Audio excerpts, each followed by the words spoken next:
Hi there.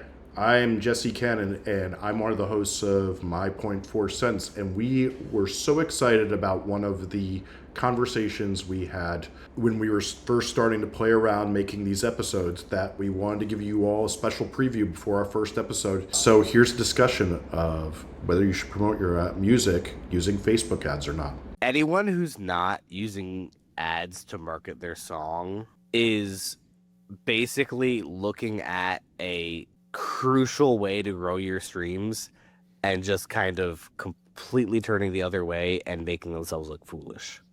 And Jesse is particularly guilty of this. Oh, that was a hot take. I have people that I talk to that, you know, I'm often known as like the ads guy on YouTube, right? And I think we could just say you are the ads I was guy. about to say, you mean you are the It's not official that ads guy you're on YouTube.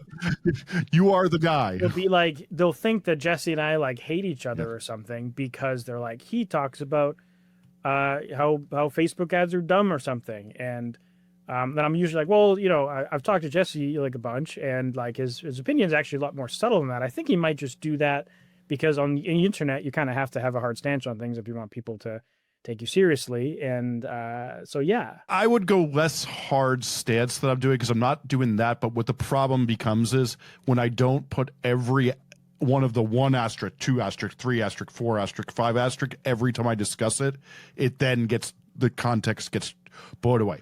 What I like think this. Go ahead. one of the things I think we all deal with, I was thinking about this a lot lately, is like, I give an inch, you take a mile. It's like if I say like, oh, you need to make 30 pieces of video content for your song, then people make like 8. If I say, oh, you only need to make 3 to 5, people do nothing. And it's the same with ads, where it's like, if I don't have like a real opinion that's like, hey, like ads done right can meaningfully grow your shit, then you're just gonna not do it. And I actually think that I genuinely believe, like, obviously I started with a hot take just to get people to listen or whatever, but like I genuinely believe that doing this right has really huge potential to grow what you're doing. And I think Andrew would agree. And I think that's where the confusion and the nuance lies, though, is that it's great at building foundation and momentum behind what you're doing, but I have run, I mean, we've all probably run hundreds of thousands of dollars worth of ads, and there's never been a moment where like this ad is breaking this artist. Not maybe you guys have had that experience. Not once. In combination with other stuff, absolutely. Yeah. Well, it's like the order of operations for promoting an artist. I think everyone would agree is like build community and have great songs. Then once you have that, you have content around your great songs and around your community. Once you have that, then you like those things are all free to do, or they just involve like paying someone to film your shit. Once you do those things, then you start spending money on ads. Then you start spending money. After ads comes PR and radio. But to me, it's like none of that shit matters if you're not already building community and creating great content, because we can grow your streams in a vacuum, but that doesn't matter if people don't if there's nothing else for people to dig into. Well, I'll say this as the dissenting voice. The main qualification I always make when I say this is we have a limited budget. It's the rarest thing that I'm sure any of us talk to somebody that I have $1 million to break my artist. So when we're breaking an artist, the way I work backwards from it is that if we do very strong messages, meaning powerful content with very good ideas. So for example, right as we speak today, an artist I work with called Damage, we just put out a video that stars Elon Musk's daughter as the president. That idea and the little bit of money we spend doing that will go infinitely further than anything that we would ever have budget to do. So when I say that I don't find it effective for unknown artists to do ads, it's because I would rather spend the money on a really good idea for content any day, and what I work to do is to try to come up with those. That is what I say. I also have firmly said for years that I don't feel the same about very established artists, and I don't feel the same about running ads on playlists, because my other concern with Facebook ads is often that I don't think it builds as good a algorithm as doing organic content and community building. I've seen lots of artists that have not as high quality fans also like sections and connections that have just run ads to people that probably should not be listening to their music and made them bonds with groups that do not help them at all in the algorithm. That's the really boring nuance, right? Like that's when you think about it, it really just boils down to prioritizing. That if you look at, honestly, I would say any artist of any size, if you have a budget and the way you prioritize things, it needs to be obviously the music first, the content that supports the music, advertising, PR, radio, right? It goes down a list where I could be like, honestly, I don't think that PR is good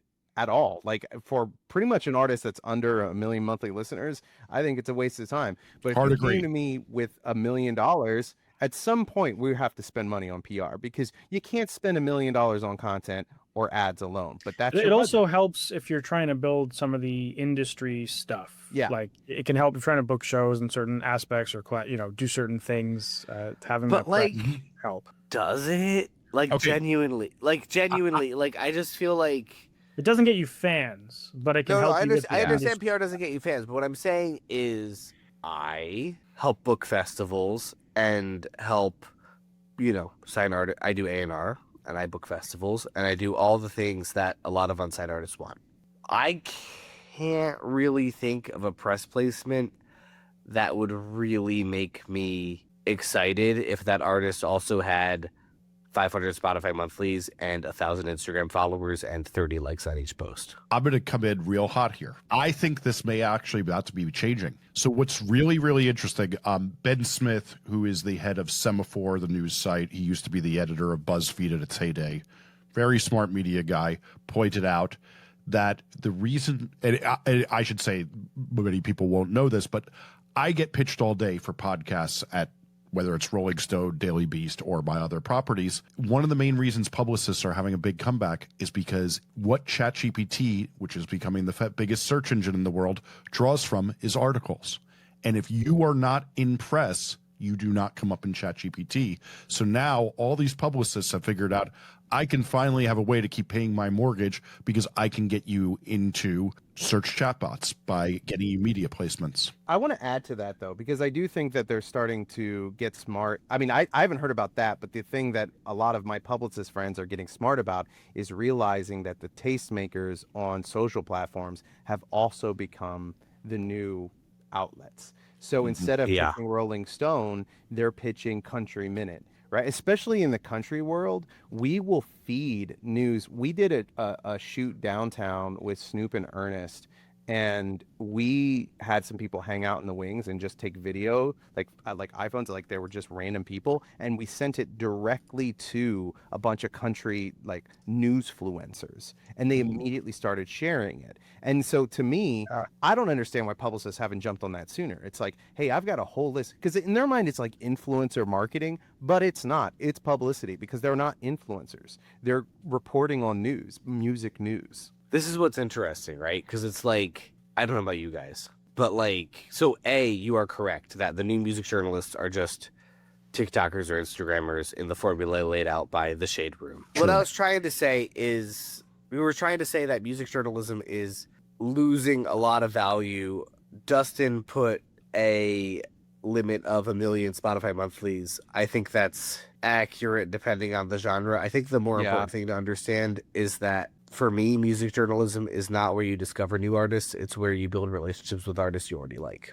Yes, and I'll tell you from Zach Top's perspective, like when he hit 1 million, to get to 8 million, it really boils down to just an insane amount of touch points. And this even goes back to advertising. The reason your budget and the reason why all of these things need to be happening all at the same time is because you need to be everywhere all at once. And so having great PR, having advertising, having the content, having fan accounts, having newsfluencers, all those things were necessary. Like we plateaued at 1 million and we were like, how do we break out? And ultimately it was the label spending upwards to 6 figures just to activate all those things, and then radio on top of it.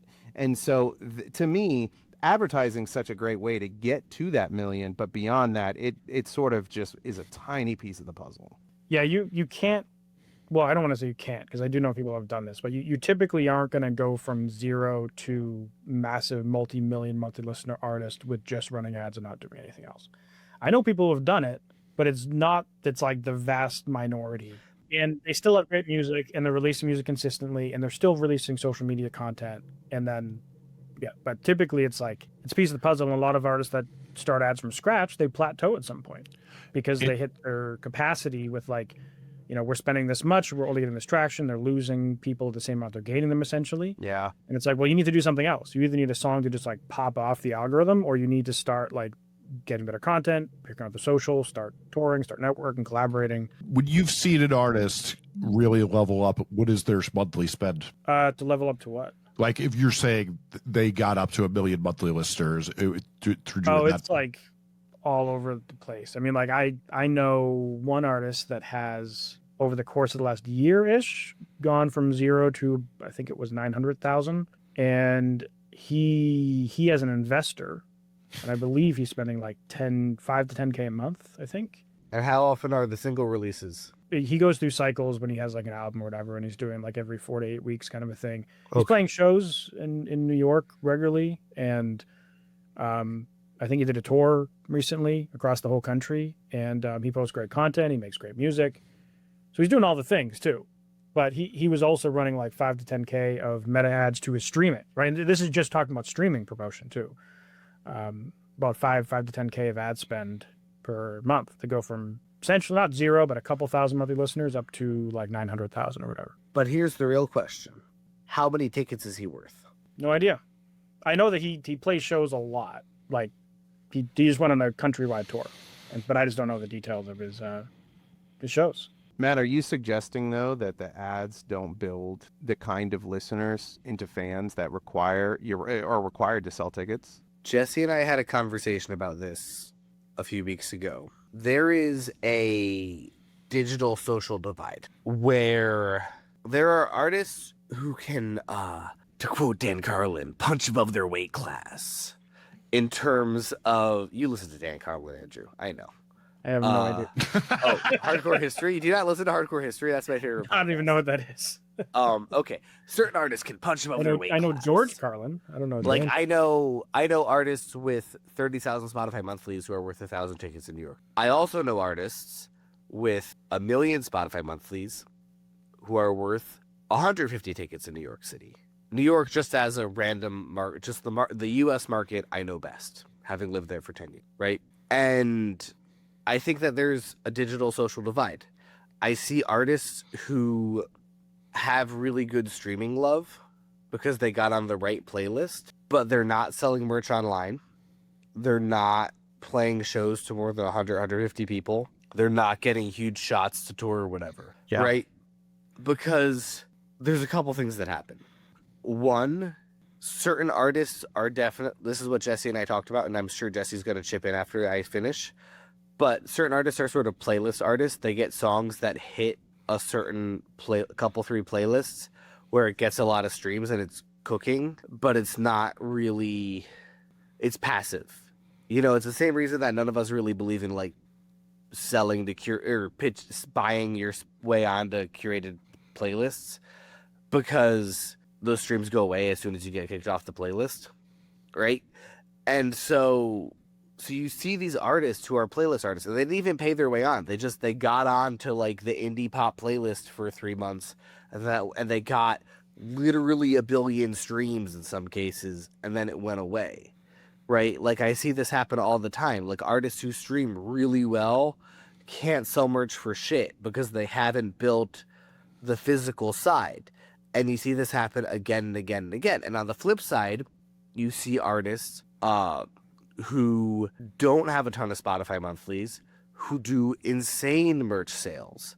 The person I just finished seeing tonight before I came and recorded this podcast, and I think that these worlds are related, of Spotify monthlies versus merch and live, but I don't think that they're necessarily They kind of have nothing to do with each other. They have nothing. Yes and Oh, no. Well, it depends how you They- do they- each of the they things. can be No, related, but they have nothing they to don't do with have to be. Like you have artists that like they build their fan base on streaming, and they do have a crossover from that to shows. But there's also a lot of artists who don't, and then they'll have 1 million monthly listeners and have 0 merch, physical, online touring presence. Yada yada. One of my most common consult calls, I probably would literally go as far as say I've had it once a month from a different artist for probably 2 to 3 years, is my artist gets millions of views on social media. My artist has this many monthly listeners. We just played to 12 people in pick major city.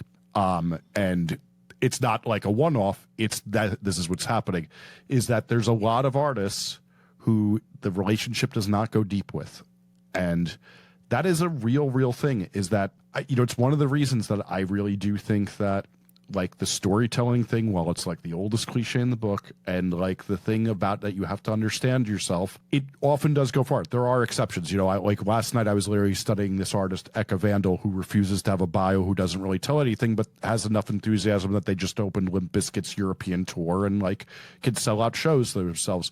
But for the most part, if there is not some sort of story told mechanism or buy into the artist's personality, you can be playing to 13 people with 200,000 monthly listeners. What I would argue, though, is that it's not necessarily the ads. It's the fact that there was not enough meat there, or they didn't focus on the right things. Like I know artists who are small streaming, but all of their marketing that they've done is focusing on, they're running these retargeting ads or sales funnels, whatever. They're getting people on their email list and they're warming them up. And they're doing it in selective markets, and then they're marketing them these various sales funnels. And there's a million different ways to do it, but they're not focused on streaming, and they're very in tune with their fan base and talking to them. Let me just clarify. I did not want to imply that I thought that was because of ads. I was implying more that there's not depth to the artist. That's the actual cause to it. But there literally, that is why I say there's no tether to monthly listeners and bringing people out to live shows. But there's also different ways to connect. Like literally, I just double checked to make sure that I was thinking the right person. I heard Eka Vandal in March for the first time, and this is a tip for all you kids in unsigned bands out there. I sent them a DM that was literally just like, "Your music is cool, good work," and they fucking replied. I'm just saying, a lot of your favorite artists will reply to you if you say what's up. And B, Eka Vandal, as much as there isn't a bio, as much as there isn't like a certain level of depth, they also just replied to some random asshole on the internet. I like that clarification of you. Yes, the classification of you. Hey, Matt, what was that band that was mad at me? The dad reached out to me. I forget the name because I made I don't want to drag them. That band. Well, I'm just gonna say that band responds to everybody, and it might be the dad. I don't know who it is, but I was very impressed about the level of engagement. Okay. Hold on. Hold on. I want to hear who it is. Even though we won't put it in. True Blood. They're a great band. You should say their name. They're an amazing band. No. Okay. Well, let's start this bit from the top. A really good example of a band who engage with people who have a lot of internet hype is True Blood. They have like 900,000 Instagram followers. I think it's like a couple million on TikTok at this point. And they reply to every comment. And they're like 14-year-olds, and they're shooting content like in their garage. I know the dad. He is my friend. We call each other. He doesn't like me. They just opened on the All American Rejects tour. He likes me, and that's what matters to us. That's what matters. But like, that's a band who's like could go be on fucking, I don't know what the equivalent of Ellen is these days, but they're still deeply engaged. Did you say Ellen? Like, like finding like the show that hasn't been on for 10 years. That's what he hasn't turned on the TV since 2019. Yeah, but by the way, they have 2 million Instagram followers, just for the record.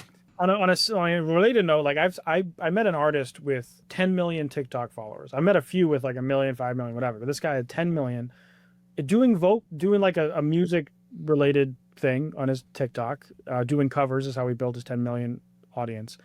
And he had less than 1,000 Spotify monthly listeners. If you don't mind me chiming in though, because I'll tell you that a lot of what I've been working on in the past year, and the reason that one of the reasons I left Venture was this problem that you guys are addressing, and it goes obviously beyond the conversation of ads, but I have broken it down into the work that we do into really a simple categories thing where you look at two different categories. You look at what's valuable about the song and what's valuable about the brand.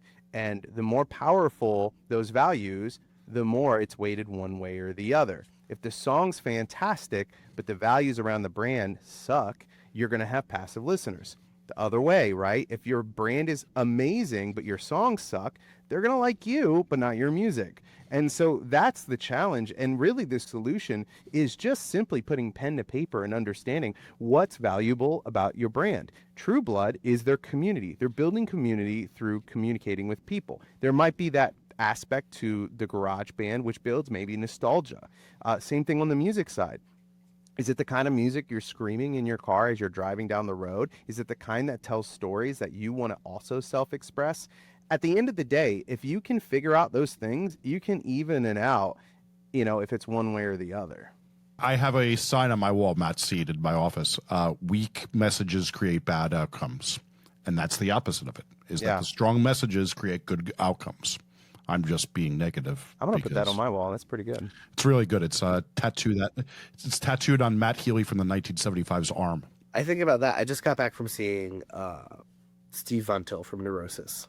And Neurosis is like the 7th or 8th most important American punk band. And okay, Jesse, it is That's the a very Stooges, specific Ramones, No, Black, no, Bad Brains, Black no. Flag, Melvins, Minor Threat, Neurosis. The one thing no one needs on this podcast is your ridiculous opinions on bad music.